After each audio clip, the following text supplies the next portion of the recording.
আল্লাহর নবীর উম্মতেরা খেয়াল করে শুনেন, নবীজি আমার জন্য কাঁদলেন, আমারে ভাই বলে নবীজি ডাকলেন।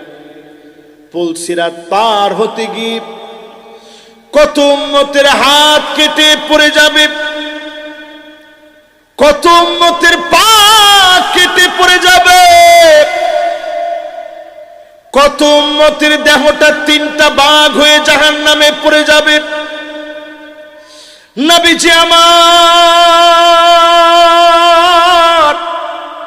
পুলসিরাতের কিনারায় দাঁড়ায় থাকবে, বারবার উম্মতের জন্য দোয়া করবে, ইয়া রাব্বি সাল্লিম, ইয়া রাব্বি সাল্লিম।